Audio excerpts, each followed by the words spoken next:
अपने भटकते मन को कैसे वश में करें? शोधकर्ताओं का मानना है कि जब कोई कार्य पर्याप्त रूप से लाभदायक नहीं होता, तो हमारा मस्तिष्क सोचने के लिए कुछ अधिक दिलचस्प चीज खोजता है। आपके सामने एक बड़ी डेडलाइन है और अब समय आ गया है कि आप काम पर लग जाएं। लेकिन हर बार जब आप काम करना शुरू करते हैं, तो आप पाते हैं कि किसी कारण से आपका दिमाग काम पूरा करने से पहले ही भटक जाता है। ऐसा क्यों होता है?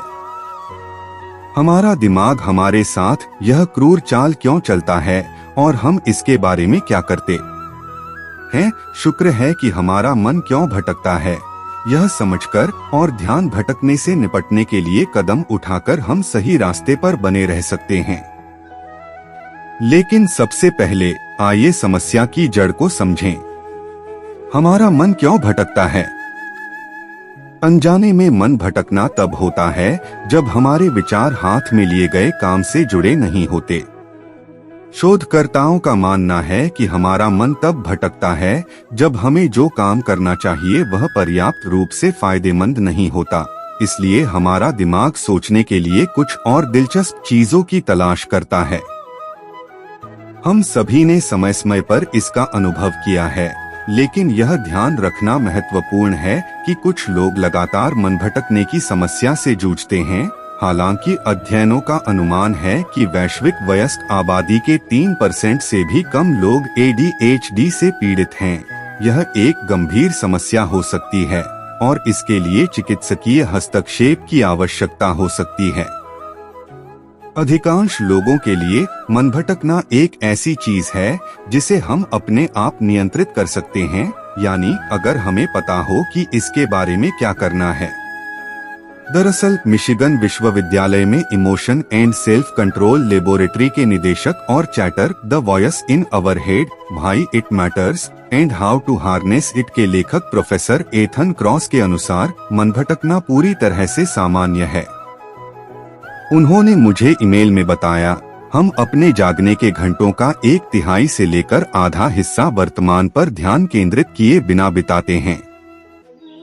कुछ न्यूरोसाइंस शोध हमारे मन भटकने की प्रवृत्ति को हमारी डिफॉल्ट स्थिति के रूप में संदर्भित करते हैं। तो हम यह क्यों करते हैं? मन भटकना कई मूल्यवान कार्य करता है। यह हमें भविष्य के लिए अनुकरण और योजना बनाने और अपने अतीत से सीखने में मदद करता है, और यह रचनात्मक समस्या समाधान की सुविधा प्रदान करता है, क्रॉस ने समझाया। मन भटकना अक्सर एक बुरा नाम बन जाता है, लेकिन यह एक मनोवैज्ञानिक प्रक्रिया है जो हमें प्रतिस्पर्धात्मक लाभ प्रदान करने के लिए विकसित हुई है। कल्पना करें कि आप भविष्य के लिए योजना बनाने या अपनी पिछली गलतियों से सीखने में सक्षम नहीं हैं। क्या मन का भटकना आपके लिए बुरा है? क्रॉस के अनुसार किसी भी मनोवैज्ञानिक उपकरण की तरह मन भटकना हानिकारक हो सकता है यदि इसका गलत संदर्भ में उपयोग किया जाए। यानी जब आप किसी कार्य पर ध्यान केंद्रित करने की कोशिश कर रहे हों या अनुचित तरीके से, यानी जब आप बहुत अधिक चिंता या चिंतन करते हों। दूसरे शब्दों में, मन भटकना तब समस्या बन जाता है जब यह ध्यान भटकाने वाला बन जाता है। ध्यान भटकाना वह क्रिया है जो आपको उस काम से दूर ले जाती है जिसे करने की आपने योजना बनाई थी। उदाहरण के लिए, यदि आप किसी बड़े प्रोजेक्ट पर काम करना चाहते थे, जैसे कि ब्लॉग पोस्ट लिखना या कोई प्रस्ताव पूरा करना, लेकिन इसके बजाय आप स्वयं को कुछ और करते हुए पाते हैं, तो आप विचलित हैं। एक मन को शांत करने के लिए समय निकालें। मन का भटकना हमेशा ध्यान भटकाने वाला नहीं होता। अगर हम इसके लिए योजना बनाते हैं, तो हम मन के भटकने को ध्यान भटकाने वाला बना सकते हैं। ध्यान भटकाने के विपरीत, जो परिभाषा के अनुसार एक बुरी चीज है, ध्यान भटकाना बस ध्यान को फिर से केंद्रित करना है और हमेशा हानिकारक नहीं होता। कुछ समय के लिए अपना ध्यान फिर से केंद्रित करने का निर्णय लेने में कुछ भी गलत नहीं है। वास्तव में हम अक्सर सभी प्रकार के मनोरंजन का आनंद लेते हैं और इसके लिए भुगतान भी करते हैं। उदाहरण के लिए, कोई फिल्म या अच्छी किताब कुछ समय के लिए हमारा ध्यान वास्तविक जीवन से हटा देती है, जिससे हम कहानी में खो जाते हैं और वास्तविकता से कुछ समय के लिए दूर हो जाते हैं। इसी प्रकार, यदि आप अपने मन को भटकने तथा जो कुछ भी वह चाहता है उसे तलाशने के लिए समय देते हैं, तो यह एक स्वस्थ विचलन होगा, ध्यान भटकाने वाला नहीं। मन भटकाव पर काबू पाने का पहला कदम इसके लिए समय की योजना बनाना है। शेड्यूल मेकर का उपयोग करें और अपने विचारों को स्वतंत्र रूप से बहने देने के लिए अपने दिन में समय ब्लॉक करें।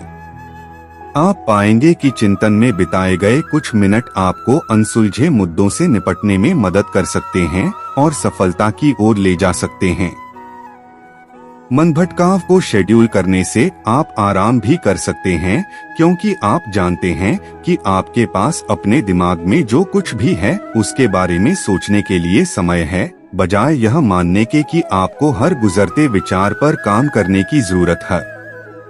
एक किसान अपने गांव की परेशानियों से बहुत दुखी था। किसी ने उसे अपने खून के निवारण के लिए बुद्ध की शरण में जाने को कहा, जो कुछ दिनों के लिए यहाँ से कुछ दूर एक गांव में आया है, वह निश्चय ही तुम्हारे सब दुखों का निवारण करेगा। यह सुनकर किसान बड़ी इच्छा से बुद्ध की शरण में गया, यह सोचकर कि बुद्ध उसे उसकी समस्याओं, मानसिक पीड़ा, तनाव और दुखों से मुक्ति दिलाएंगे। वह के पास पहुंचा। उसने बुद्ध से कहा कि हे बुद्ध, मैं एक किसान हूँ, मुझे खेती करना पसंद है, लेकिन बारिश कभी भी पर्याप्त नहीं होती और मेरी फसलें बर्बाद हो जाती हैं। पिछले साल मेरे पास खाने के लिए कुछ नहीं था और इस साल भी अत्यधिक बारिश के कारण फसल को बहुत नुकसान हुआ। मेरे पास खाने के लिए पर्याप्त भोजन नहीं है।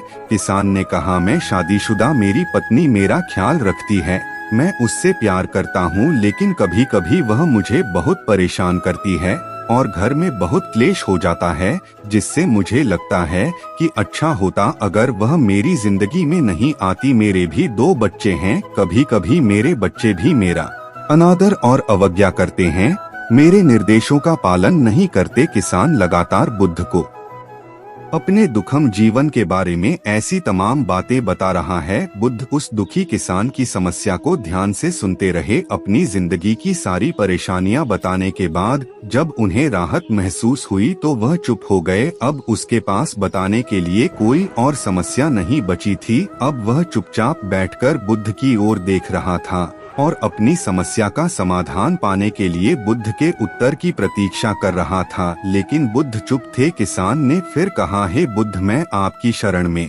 आया हूँ, कृपया मेरे जीवन की इन समस्याओं का समाधान करें। बुद्ध ने कहा, मैं तुम्हारी कोई मदद नहीं कर सकता। किसान आश्चर्यचकित होकर बोला, अरे, यह आप क्या कह रहे हैं? सब कहते हैं कि आप सबके दुख दूर कर देते हैं, तो क्या तुम मेरी समस्याएं हल नहीं करोगे इसलिए कि मैं एक गरीब किसान हूँ? बुद्ध ने कहा, मुश्किलें हर किसी के जीवन में आती है। जीवन में दुख और परेशानियां आना स्वाभाविक है। व्यक्ति के जीवन में अक्सर उसके कर्मों के अनुसार परिस्थितियां बदलती रहती हैं, जिससे सुख, दुख, निराशा और क्रोध आता है। नए रिश्तों का बनना, पुराने रिश्तों का बिगड़ना, रिश्तों में मिठास और कड़वाहट, यह सब सामान्य है। यह जीवन का हिस्सा है और यह जीवन का चक्र है। हकीकत तो यह है कि हम सभी के जीवन में 83 प्रकार की कठिनाइयां हैं। इन कठिनाइयों का समाधान आप और मैं नहीं कर सकते, कोई नहीं कर सकता। जिंदगी और जिंदगी में बनने वाले रिश्ते स्थिर नहीं होते। एक दिन रिश्तेदार भी चले जाएंगे और जिंदगी भी खत्म हो जाएगी, लेकिन यह समस्याएं वैसे ही रहेंगी जैसे आज आपकी जिंदगी में है और कल किसी और की जिंदगी में होंगी। इस पर किसान अपना नियंत्रण खो देता है और क्रोधित हो जाता है और ऊंची आवाज में बुद्ध से कहता है कि हर कोई कहता है कि तुम्हें एक महात्मा, एक सिद्ध पुरुष, एक प्रबुद्ध व्यक्ति होना चाहिए। मैं इस विश्वास के साथ यहाँ आया हूँ कि आप मेरी मदद करेंगे। यदि आप मेरी समस्याएं हल नहीं कर सकते तो मेरा यहाँ आना व्यर्थ था। हर कोई झूठ बोलता है कि वे समस्याओं का समाधान करते हैं। आपने मेरी एक भी समस्या का समाधान नहीं किया। तुमसे अच्छे तो वह महात्मा है जो 2 वर्ष पहले मेरे घर आए थे। उन्होंने मेरे लिए यज्ञ कराया, दान दक्षिणा दिलवाई और मेरे मन को असीम शांति मिली। कुछ सुख भी बढ़े और कुछ दुख भी कम हुए, लेकिन तुमने मेरी कोई भी समस्या हल नहीं की। तुमने मुझे सीधे तौर पर मना कर दिया। बुद्ध ने कहा, क्या वह सब करने से जीवन के सारे दुख समाप्त हो गए? इतना कुछ करने के बाद भी अब आप इतने परेशान क्यों हैं? अब आप पहले से भी ज्यादा दुखों से घिर गए हैं। तात्पर्य यह है कि जीवन में दवक कभी समाप्त नहीं होते। किसान बोला, तो क्या मैं मान लूं कि तुम मेरी मदद नहीं कर सकते? यदि आप ऐसी छोटी छोटी बातों का समाधान नहीं कर सकते तो आपके उपदेशों का क्या लाभ? बुद्ध ने कहा, मैं तुम्हारी 8वीं समस्या का समाधान तो नहीं कर सकता, लेकिन हाँ, मैं तुम्हारी 4वीं समस्या का समाधान अवश्य कर सकता हूँ। किसान आश्चर्यचकित हो गया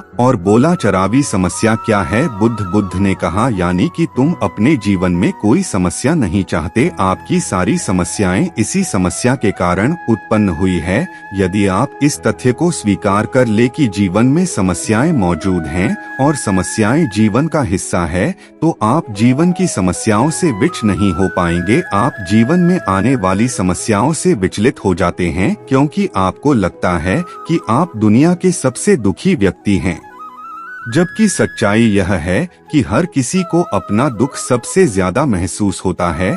लेकिन जिस दिन आप यह समझने लगेंगे कि मेरा कष्ट अन्य लोगों की तुलना में बहुत कम है, उस दिन से कोई भी दवक आप पर प्रभाव नहीं डाल पाएगा। जब तक आप नहीं चाहेंगे कि आपके जीवन में कोई परेशानी न आए और आप हर दुख दर्द से बचे रहे, तो यह संभव नहीं है। ऐसे में छोटा सा दर्द भी आपको बेचैन कर देगा और आपकी मानसिक शांति भंग कर देगा। अगर आपके जीवन से परेशानियां पूरी तरह से दूर हो जाएं, अगर आपको हर दिन हर पल बिना दुख और कठिनाइयों के जीवन जीने को मिलेगा, तो आप ज्यादा दिन तक ऐसा नहीं जी पाएंगे। एक समय आएगा जब आप हर दिन एक ही तरह की जिंदगी जीने से पूरी तरह से तंग आ जाएंगे और ऊब जाएंगे, क्योंकि जीवन में किसी भी चीज की अधिकता जीवन के लिए भयानक समस्याएं पैदा करती है। आरामदायक जीवन जीने से आप मन और शरीर दोनों से विकलांग हो जाएंगे, तो ऐसे जीवन का क्या फायदा जो बाद में आपको नर्क जैसा जीवन जीने पर मजबूर कर दे। जिस तरह खाना खाने का असली आनंद तभी मिलता है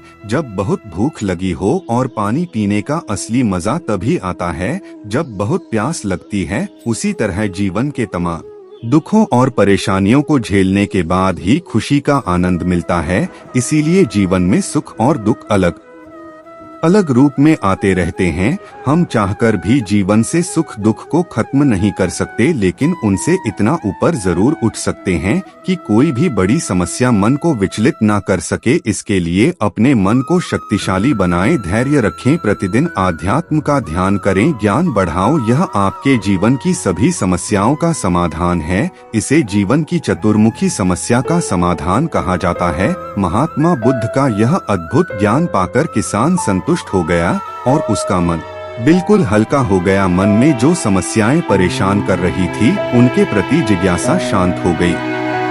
किसान ने अपनी आंखें बंद कर ली और आनंद का अनुभव करने लगा। किसान को समझ आ गया कि वह तक क्या गलती कर रहा था और वह बुद्ध के चरणों में गिर गया। तो दोस्तों, मुझे उम्मीद है कि महात्मा बुद्ध की इस कहानी बुद्ध प्रेरणादायक के माध्यम से आपके जीवन की कई समस्याएं समाप्त हो गई होंगी या कुछ समस्याओं का समाधान मिल गया होगा।